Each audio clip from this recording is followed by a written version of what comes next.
नमस्कार। All major chords, है ना। टोटल नोट्स हमारे 12 होते हैं और हर एक नोट से एक मेजर कॉर्ड या फिर एक माइनर कॉर्ड बन सकता है, या जितने भी कॉर्ड होते हैं उस प्रकार का एक कॉर्ड हर एक नोट से बन सकता है। ठीक है। तो क्योंकि हमारे 12 नोट्स हैं, इसीलिए 12 नोट से 12 मेजर कॉर्ड्स बन जाएंगे। ठीक है। तो एक एक करके सभी कॉर्ड्स को समझ लेते हैं। हम सी से स्टार्ट करेंगे, है ना। फिर डी पे जाएंगे, ई पे, एफ, यानी पहले सभी वाइट कीज को कवर करेंगे, उसके बाद में सभी ब्लैक कीज को कवर करेंगे। ठीक है। ओके।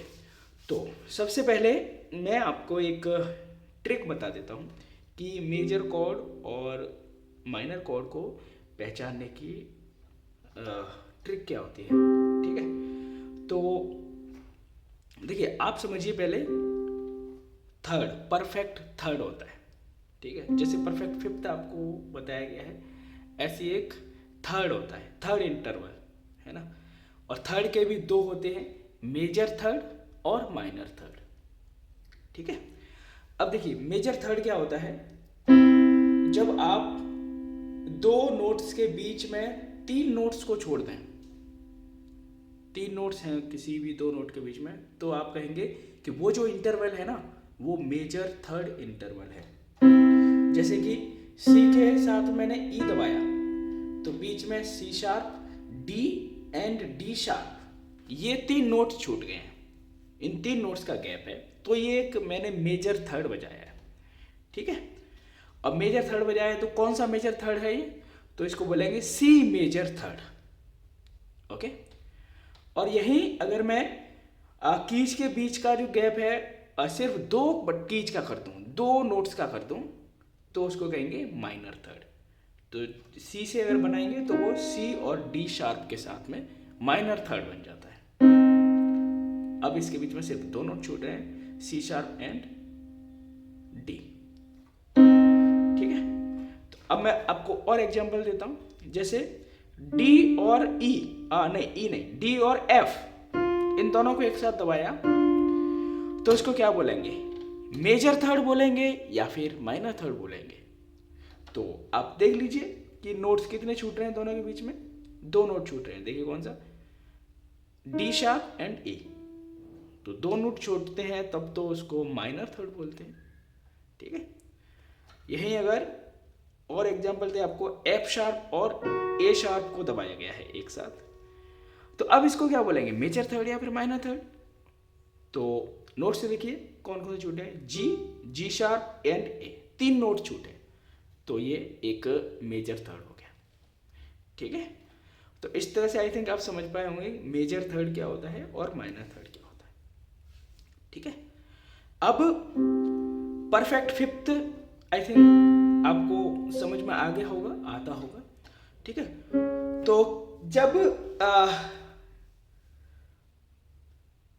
थर्ड इंटरवल और फिफ्थ इंटरवल दोनों का एक कॉम्बिनेशन बनता है, तो उसको अपन कॉर्ड बोलते हैं, है ना। एक्चुअली में तो कॉर्ड क्या होते हैं, जब एक से ज़्यादा नोट्स को एक साथ दबा दिया जाता है तो वही कॉर्ड होते हैं। ठीक है। लेकिन अपन मेजर और माइनर कॉर्ड की बात कर रहे हैं, तो अगर माइनर थर्ड के साथ में उसका फिफ्थ भी दबा दिया जाए तो वो माइनर कॉर्ड बन जाएगी, और मेजर थर्ड के साथ में परफेक्ट फिफ्थ भी दबा दिया जाए तो उसको मेजर कॉर्ड बोल देंगे। ठीक है। इतना सिंपल है। जैसे कि सी के साथ में ई है, तो ये क्या है, मेजर थर्ड है, लेकिन इन दोनों के साथ में मैंने जी को भी ऐड कर दिया जो कि सी का परफेक्ट फिफ्थ है, तो ये एक मेजर कॉर्ड बन जाता है और इसका नाम हो जाएगा सी major chord.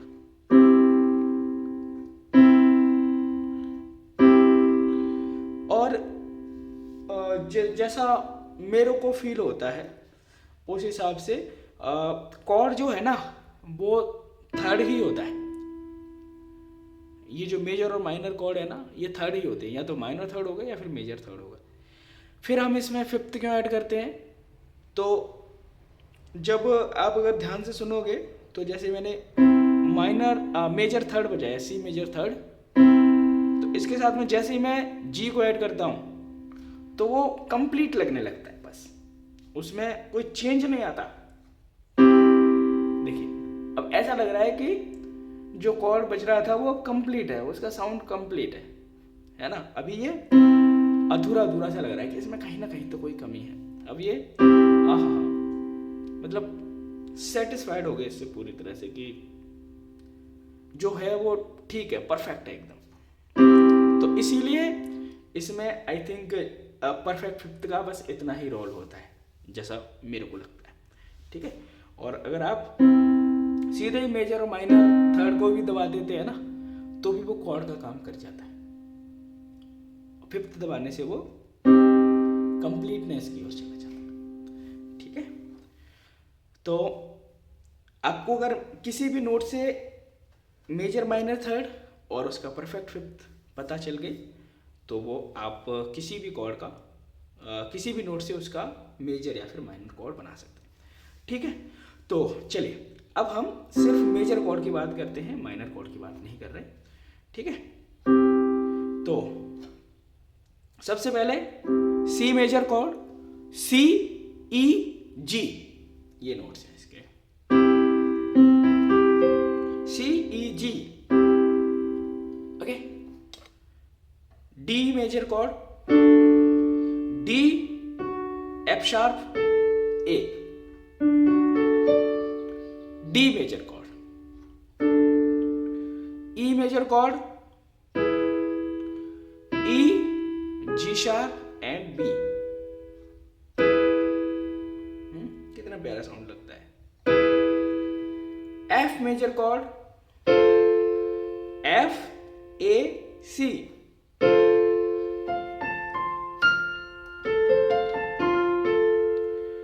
Next G major chord, G B D,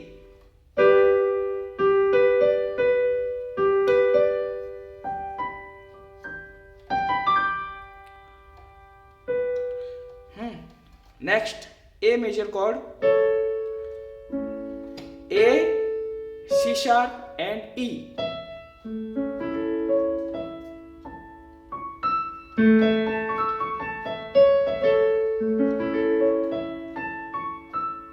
इस तरह से।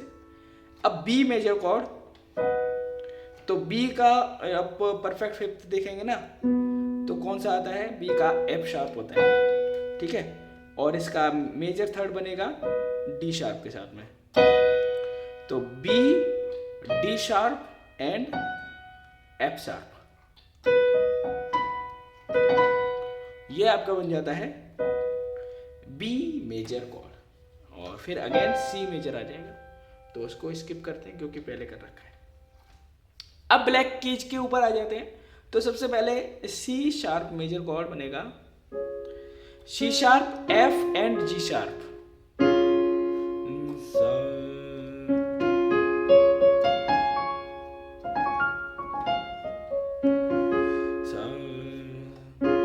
एक प्यार का नगमा है, okay. Now D sharp major, इसमें बनेगा D sharp G and A sharp, D sharp G and A sharp, ये तीन नोट से डी शार्प मेजर कॉर्ड बनता है। F sharp major chord, F sharp A sharp and C sharp. छू कर मेरे मन को किया तूने क्या इशारा,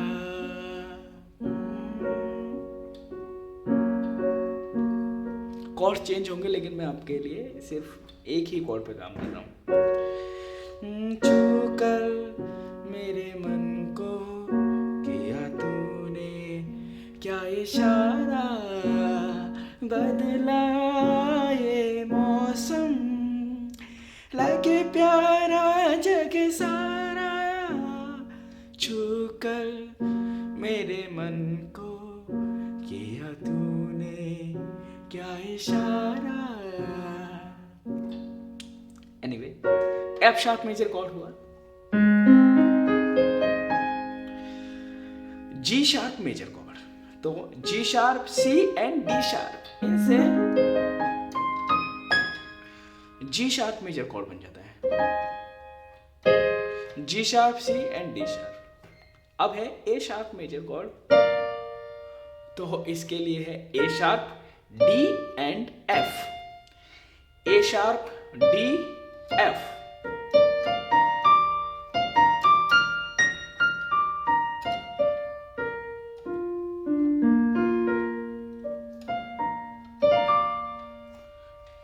ठीक है, तो इस तरह से सारे कॉर्ड्स हुए। आई थिंक आपको समझ में आए होंगे और आप इनकी अच्छे से प्रैक्टिस कीजिए। सिर्फ मेजर कॉर्ड्स की करेंगे पहले, फिर माइनर कॉर्ड के बाद में, है ना। देखिए, पहले आप एक एक कॉर्ड को अच्छे से पहले मेमोराइज करेंगे, ठीक है, कि कौन सा कॉर्ड कैसा है, और फिर उसके बाद में देखिए आप कैसे प्रैक्टिस करेंगे।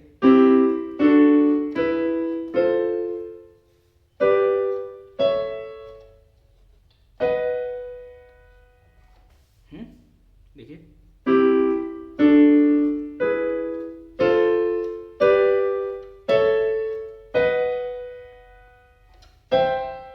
ये सभी वाइट मेजर कॉर्ड बजाए, अब मैं ब्लैक बजा देता हूं।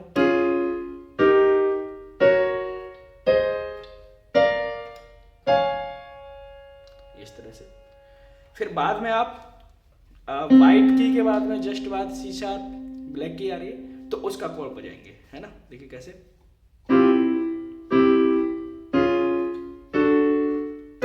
हाँ सॉरी, फिर से करता हूं मैं।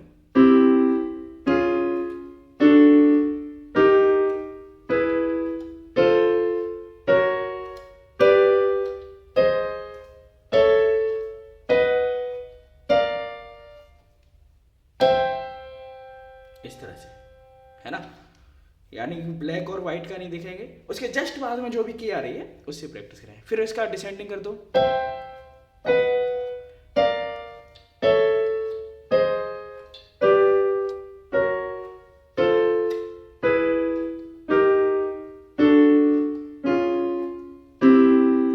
ऐसे ही लेफ्ट हैंड से करेंगे।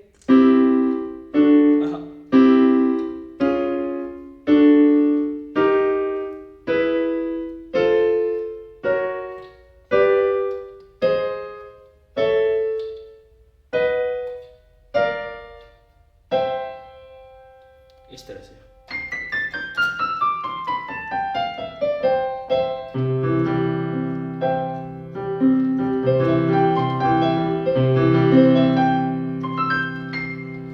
ठीक है, तो इसके नेक्स्ट वीडियो में हम माइनर कॉर्ड्स पे चर्चा करेंगे, और आई थिंक आपको यहाँ तक समझ में आया होगा। और ऐसे ही बस प्रैक्टिस कर लीजिए, मतलब आप कॉर्ड्स को भी मेमोराइज कीजिए। प्रैक्टिस तो, क्योंकि हम आरपीजीओज की करेंगे, उनके इन्वर्जन्स की करेंगे, ठीक है। तो मेमोराइजेशन के लिए यही ऐसे,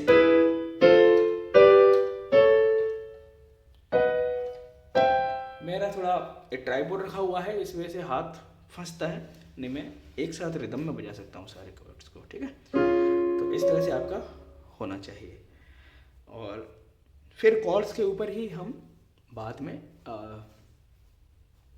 आरपीजीओज करते हैं, तो वो और अच्छे से होने लग जाएगा। Thank you.